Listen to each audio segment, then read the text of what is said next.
en tout début d'émission, nous aurons deux invités, et bien, deux imams sont avec nous. Tous nous viennent d'Alenka. Celui que vous connaissez, nous allons d'abord le saluer, Imam Kondo Onea Abdou Fattaou. Je rappelle qu'il est l'imam principal de la mosquée centrale d'Alenka. Imam, salam alaikum. Wa alaikum. Vous ne répondez pas. Oui, bon, wa alaikum. Non, c'est pas fini. Ah, je On connais ça au on moins. va terminer le reste après. Oui, Dieu n'aime pas ça. Non, Dieu aime Quand ça. on commence, on doit terminer. Dieu aime ça. Alors, Après, bonjour, imam. Bonjour, bonjour.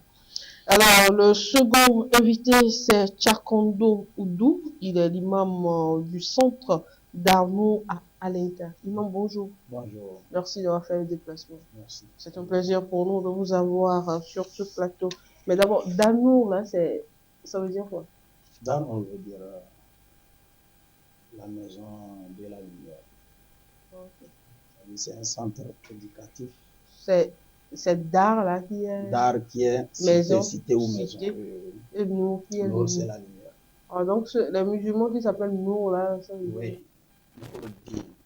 Ça veut dire la lumière, la lumière de la religion.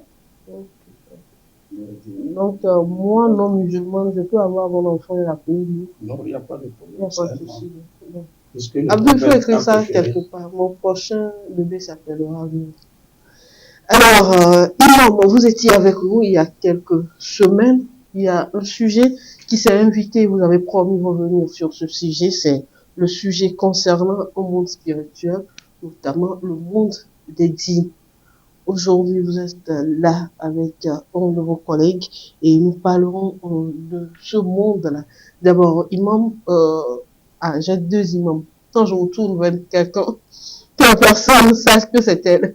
Alors, Imam, dites-moi, quand on parle de djinn, on appelle quoi un djinn? Bismillah ar-Rahman ar-Rahim. Comme nous l'avons dit la dernière fois, les djinns, c'est comme les hommes. C'est une créature de Dieu que Allah subhanahu wa ta'ala a créée, comme il nous a créés aussi. Et les djinns sont créés par le feu. Oui, nous sommes créés par la terre. J'espère que tu le sais bien. Très bien. Les djinns sont créés par le feu. Par le feu? Oui. Et ils sont aussi des créatures comme nous l'avons dit la fois dernière. Leur monde existe. Ils ont des préoccupations comme nous. Ils vivent leur vie comme nous. Et ils sont aussi appelés à adorer Dieu comme nous le faisons. Les djinns sont appelés à adorer Dieu. Dans le mais Coran, ils ne sont pas dans notre monde. Ils sont dans ce monde, mais comme Dieu a caché, il y a un rideau entre nous et les djinns. Tout de suite, un djinn apparaît ici, tu ne peux pas rester. Pardon. C'est un exemple que je donne. Quand il y a les têtes couronnées en rouge là, quand on me dit qu'il y a un djinn qui peut arriver, pardon. Non, je vais donner l'exemple. Non, c'est genre d'exemple là. Il faut donner ça quand je ne serai pas encore ici. C'est pour te dire que il y a un rideau entre nous et les djinns et que c'est Dieu même qui a voulu ainsi. Mais eux, ils nous voient, mais nous, on ne peut pas les voir. On ne les voit pas. Ça dit qu'ils sont morts. Hein? Ils ne sont pas morts. C'est un peu comme on dit les morts, on voit, on ne les voit pas. Ils sont dans un Quel mort nous voit? Parlons des djinns. Djinns sont des créatures, ils sont des familles aussi comme nous, des personnalités. C'est-à-dire, comme nous sommes en train de le faire, les djinns aussi sont là comme ça dans leur monde. Et ils adorent leur Dieu. Monde là, c'est sur la terre au moins. C'est sur la terre. C'est sur la terre. Alors, même question pour vous, Imam Oudou. Les djinns ont leur monde. Dites-moi, comment ça se passe là, dans leur monde?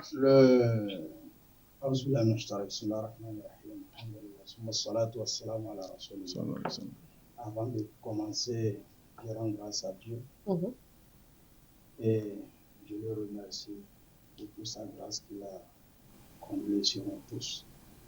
Et je vous remercie aussi d'avoir l'invité. Quand on parle des djinns, en fait, c'est des créatures invisibles. En fait, c'est un nom arabe. Le nom arabe, quand vous voyez la lettre Jim et Noun, ça désigne en même temps quelque chose qu'on ne peut pas voir facilement. Par exemple, Ça veut dire qu'on peut voir, mais non, on ne peut pas voir ça facilement. On peut voir, mais on ne peut pas voir ça facilement. On peut le sentir aussi, mais ça va être des cas très très précis. Ok. Quand on parle des djinns, comme mon frère Imam vient de le dire, ce sont des créatures recommandées. Ils ont des sensations, ils ont tout, comme les êtres humains. Mais la différence, c'est qu'on ne les voit pas. Pour donner l'exemple, ce que Imam vient de dire, il n'a pas voulu vous effrayer. On peut être dans cet studio, les djinns peuvent exister avec nous s'ils veulent écouter l'émission. pourquoi ils vont vouloir écouter? C'est pas, l'émission ne s'adresse pas aux djinns. Non. Ça s'adresse aux êtres humains. Ouais, ils sont comme nous. Ils ont la curiosité. Ils veulent apprendre. Il n'y a pas de télé dans leur monde. Ils ont la télé, mais comme non, ils n'ont pas fait l'émission là-bas. Pourquoi c'est notre émission ils vont venir voir? C'est normal. Pourquoi on va arriver, on va arriver là, c'est là pour au moins comprendre comment leur monde fonctionne. Ouais.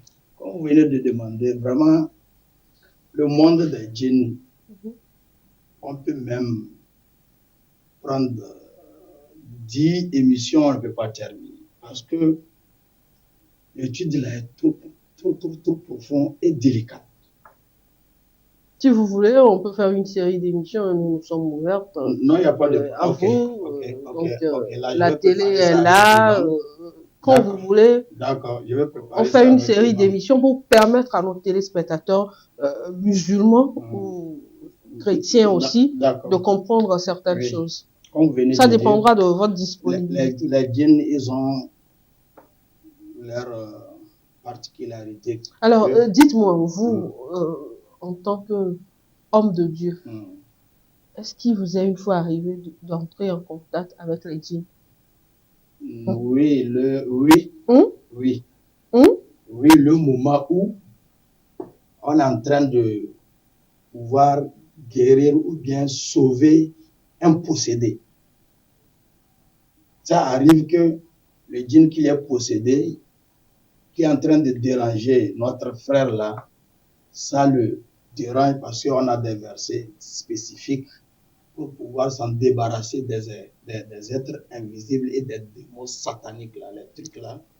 Quand on commence là, l'être humain qui est en train de souffrir ou dans son organisme, donc le djinn qui est à l'intérieur, obligatoirement il va monter. Ça veut dire que les djinns ne font pas des choses positives, c'est ça? Non, ce n'est pas eux tous. Ce n'est pas eux tous. Alors, par rapport à votre réponse, je rebondis. Imam Fattah, dites-nous. Il a dit tout à l'heure, c'est pas eux tous.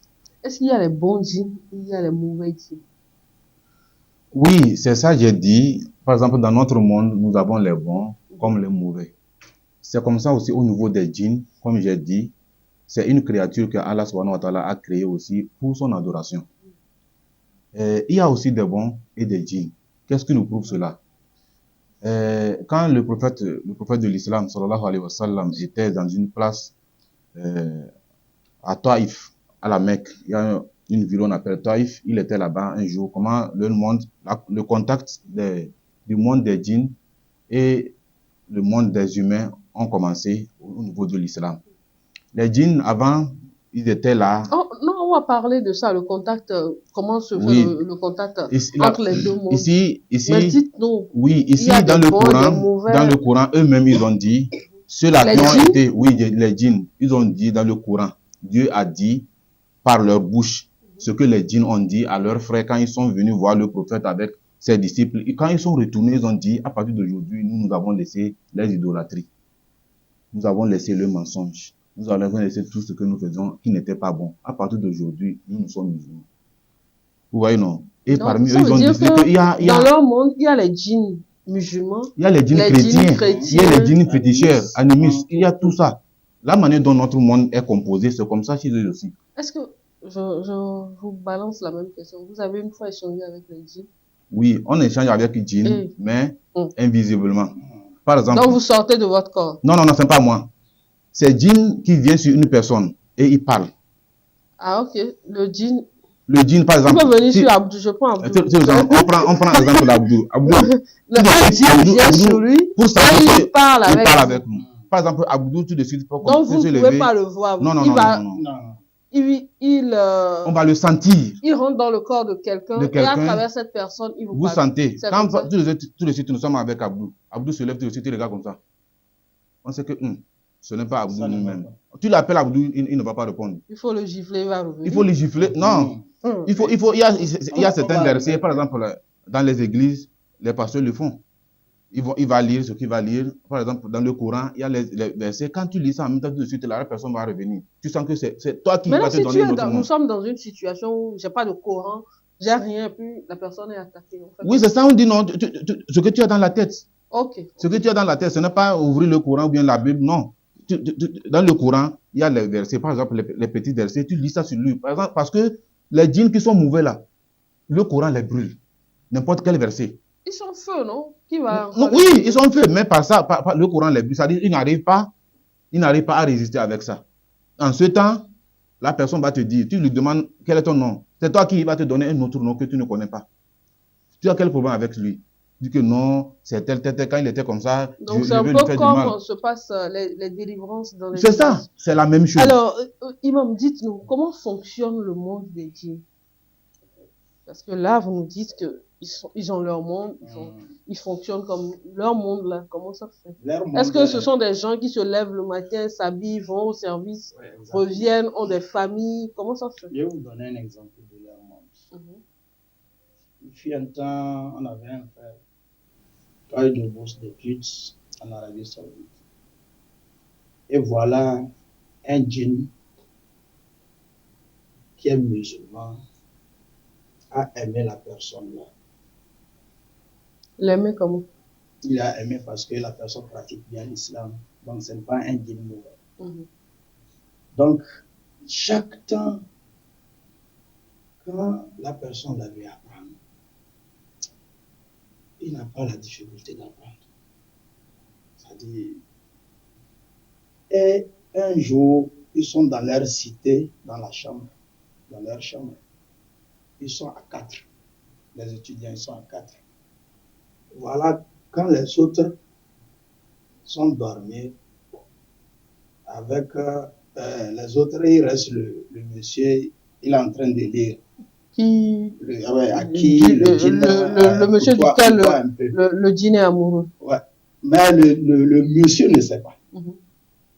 Donc voilà, le monsieur aussi s'est endormi en oubliant qu'on lui a dit d'éteindre la lumière.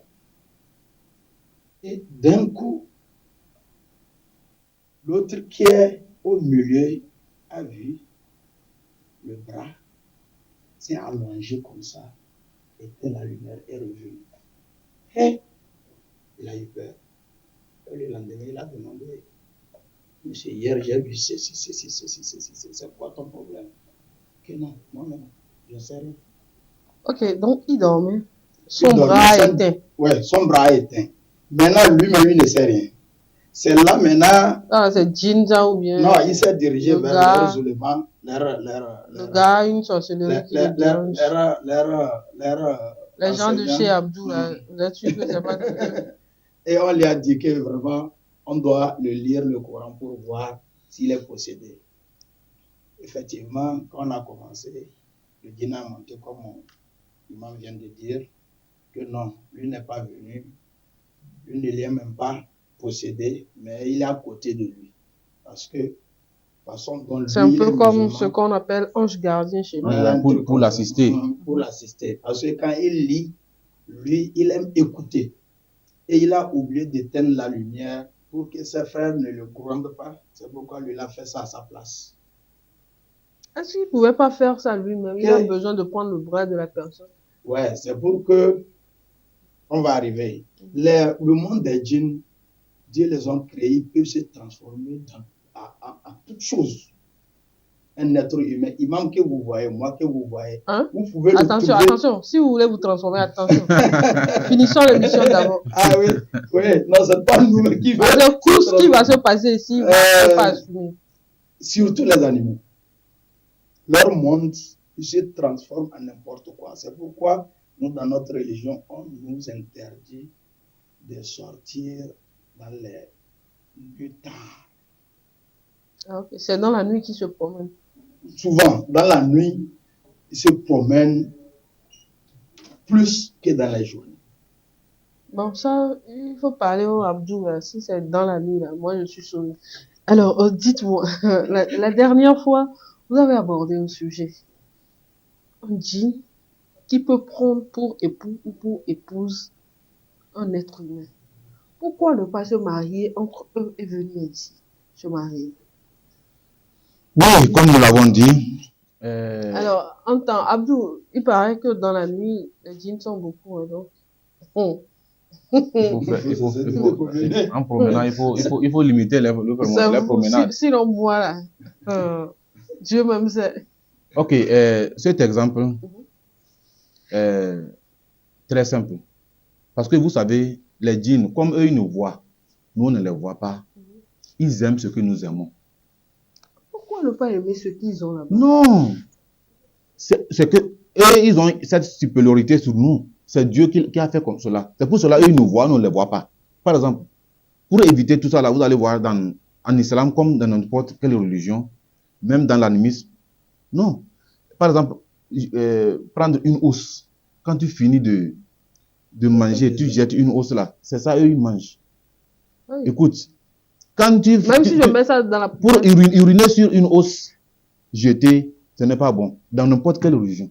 Ce n'est pas seulement l'islam ni le christianisme. Pas. Tu finis de manger la viande sur l'os. Oui. Et puis tu prends l'os, tu urines sur ça. Non. Par exemple, l'os est égaré quelque part comme ça. Tu veux uriner, tu urines sur ça.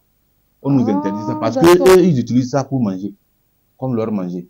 Ah, ok. Ce que nous avons jeté à la poubelle. C'est pas bon d'aller uriner sur ça. C'était comme, par exemple, ce que tu as utilisé comme nourriture. Oh. Vous savez pourquoi tout ça là? C'est pour éviter le mal des djinns. Par exemple. Ah là, quand c'est comme ça, ils s'énervent. Ils s'énervent. C'est pas ces moyens. Mais si la personne ne sait pas. Oui, si tu ne sais pas, c'est pour cela, il faut apprendre. Ok. Ce que nous sommes en train de faire là, c'est pour expliquer aux gens. Par exemple, certains malheurs nous arrivent par ignorance. Oui. Tu as garé ta voiture, ta moto. Pour prendre ça, il y a des invocations qu'il faut dire avant de prendre ça.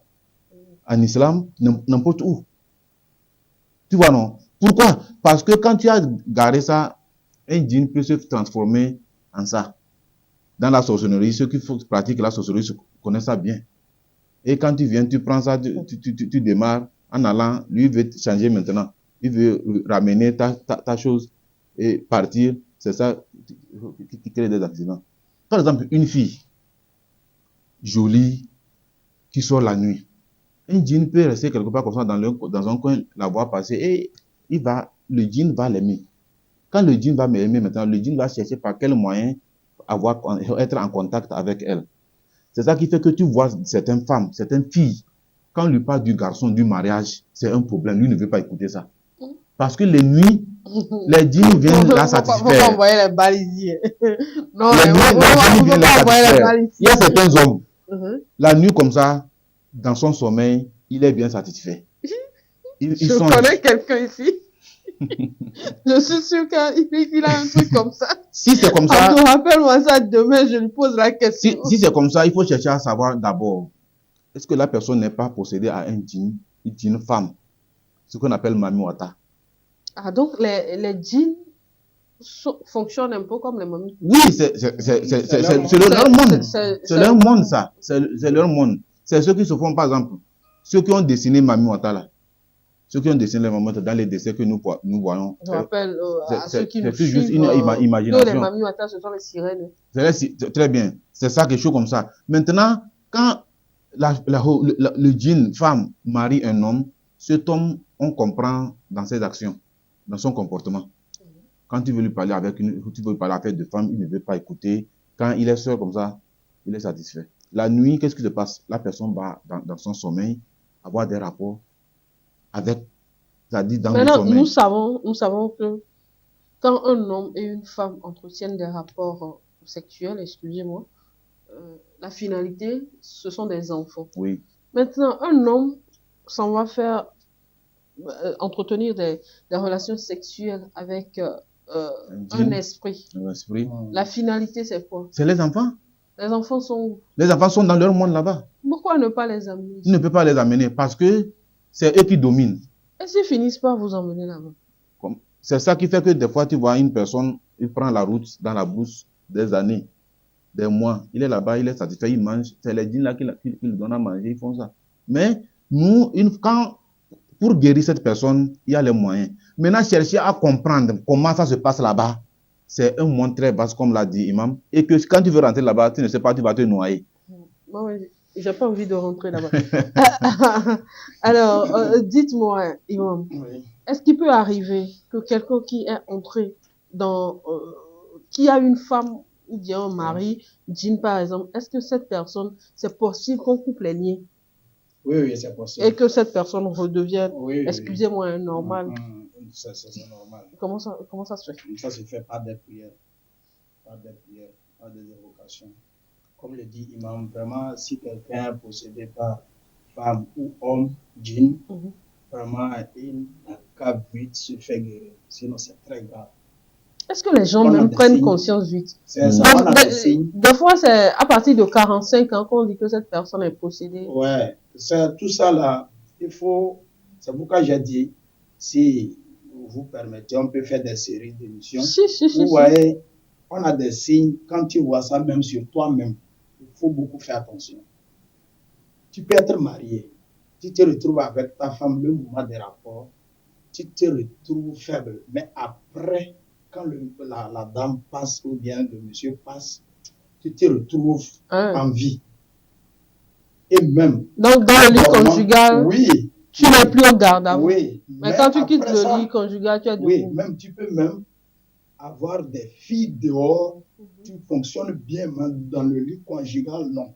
Ça veut dire que ce sont les filles là qui t'ont passé? Non, c'est pas ça.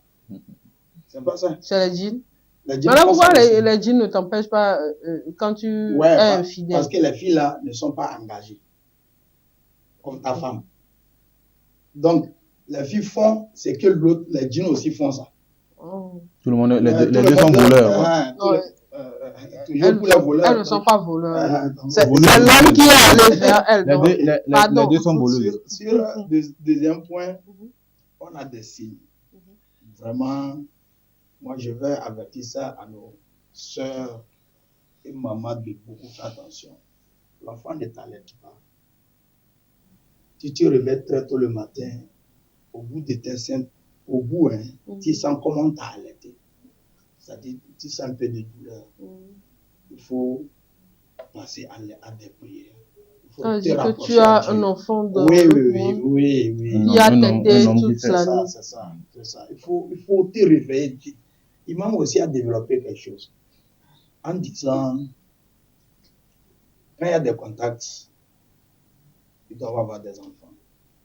Les enfants là, si tu ne te lèves pas avec des prières pour tout détruire, ils peuvent même attaquer tes enfants, tes arrière-enfants. C'est pourquoi la prière dans ce monde-là, c'est très importante. Alors dites-nous, comment, c'est peut-être la dernière question, puisque de l'autre côté, on fait signe qu'on n'a plus de temps. Comment se crée le contact entre ces deux mondes-là? Le monde spirituel, c'est-à-dire le monde des djinns et le monde des humains. Pour dire comment se crée le contact, ça peut être par ta propre volonté.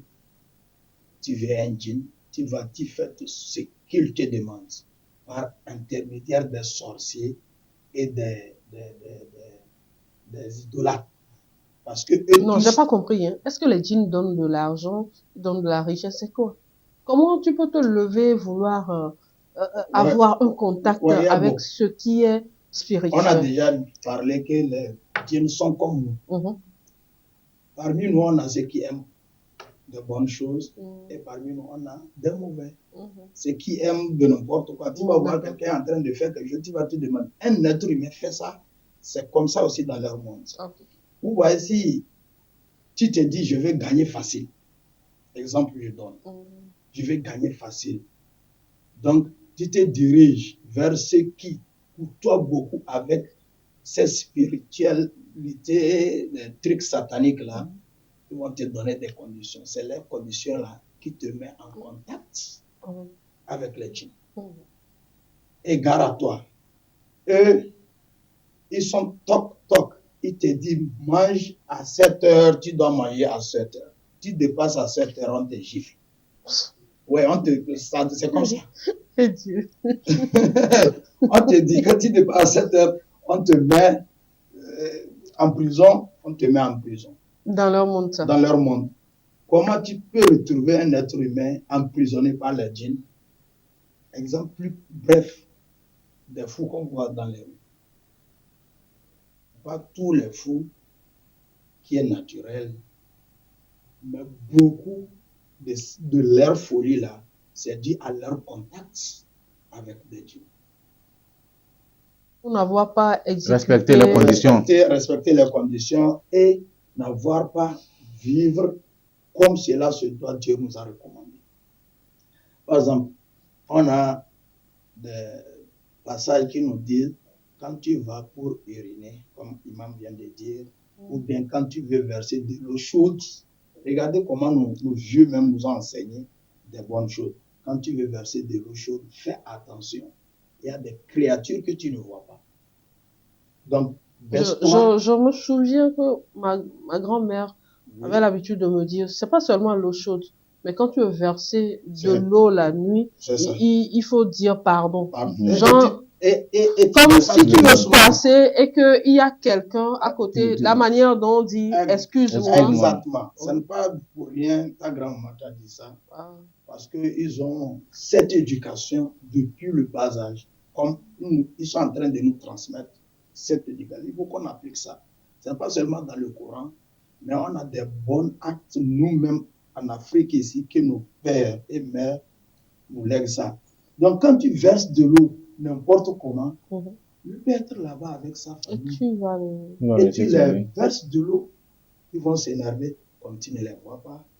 Ils vont dire ok, ils vont être contre toi. Non, eux aussi ils doivent comprendre qu'on ne les voit pas. Tu es censé d'aller étudier comme chercher le savoir, c'est obligatoire pour tout le monde. Nul n'est censé ignorer. Oui, nul n'est censé ignorer. Il faut faire des pas vers le savoir pour savoir comment je dois vivre.